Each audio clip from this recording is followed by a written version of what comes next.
कानून के विरोध में तेजस्वी यादव एक सभा में बोले कि महागठबंधन की सरकार बनेगी तो कूड़ेदान में उस कानून को डाल देंगे। देखिए, ये परंपरा इनके गठबंधन के साथियों की रही है। ये तो फिर भी दूसरे गठबंधन के द्वारा, जो कि नेतृत्व कर रहा है देश का, उनके द्वारा लिया गया फैसला है। उनके बिल को ये लोग कूड़ेदान में डाल ही सकते हैं। कांग्रेस ने तो अपने प्रधानमंत्री के बिलों को उनके नेताओं ने कूड़ेदान में डालने का काम किया है। तो ये सोच, ये कार्यशैली इन लोगों की रही ही है, क्योंकि इन लोगों की सोच है कि मुट्ठी भर लोगों को आगे लेकर जाया जा सके।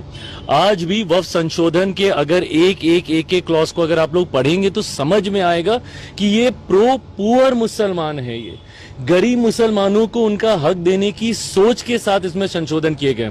भाई मैं हूं ना, मैं तो एक ऐसे व्यक्ति का बेटा हूं जिन्होंने अपनी पूरी पार्टी को समाप्त कर दिया, ये कहते हुए कि मुस्लिम मुख्यमंत्री हो। मुस्लिम मुख्यमंत्री की बात करते करते उन्होंने अपनी पूरी पार्टी को 2005 में समाप्त कर दिया। उस वक्त कहां थे ये लोग जिनको आज मुसलमानों की इतनी चिंता हो रही है? उस वक्त कहां थी राजद जैसी पार्टियां?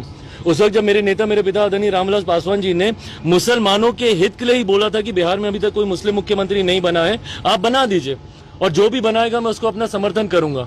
उस वक्त वो उस भूमिका में थे कि उनके समर्थन के बिना किसी की सरकार नहीं बन सकती थी। तो उस वक्त क्यों नहीं इन्होंने बनाया?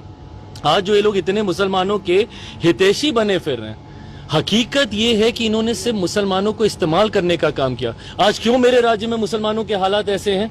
क्यों सच्चर कमेटी की रिपोर्ट को ये सारी बातें कहने की जरूरत पड़ती है कि भाई मुसलमानों के हालात? कब आई थी सच्चर कमेटी की रिपोर्ट? उससे पहले किसकी सरकारें थी केंद्र में?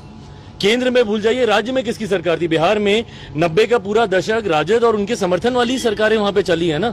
तो आज ये जा रहे हैं बड़े बड़े मंचों पे और जाके बोल रहे हैं। क्यों? क्योंकि ये चाहते हैं कि जो संपत्ति है मुसलमानों की वो मुट्ठी भर मुसलमानों के हाथों में ही रहे। गरीब मुसलमानों की संपत्ति को जबरदस्ती हथिया लिया जाए, और ये तो इन लोगों की कार्यशैली का हिस्सा ही रहा है। इससे पहले ये लोग खुद संपत्तियां हथियाते रहे हैं जॉब देने के नाम पर। आज पुनः ये लोग कलम बांट रहे हैं। क्यों कलम बांटने की बात कर रहे हैं नेता प्रतिपक्ष? क्यों? क्योंकि उनको बाकी की और संपत्तियां लिखवानी है, क्योंकि नौकरी देने की बात फिर से ये लोग कर रहे हैं।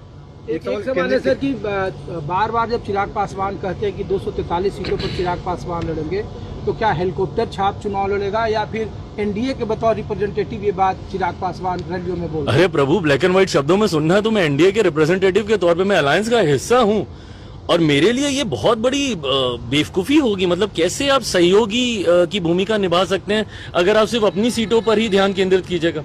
अगर हमको सिर्फ हेलीकॉप्टर छाप वाली ही सीटें निकालने में पूरी मेहनत लगा देनी है, तो क्यों बाकी के घटक दल हमारे साथ हैं या हम क्यों उनके साथ हैं?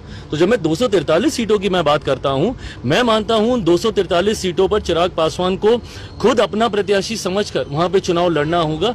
तभी हम लोग सही मायनों में जो हमारा लक्ष्य है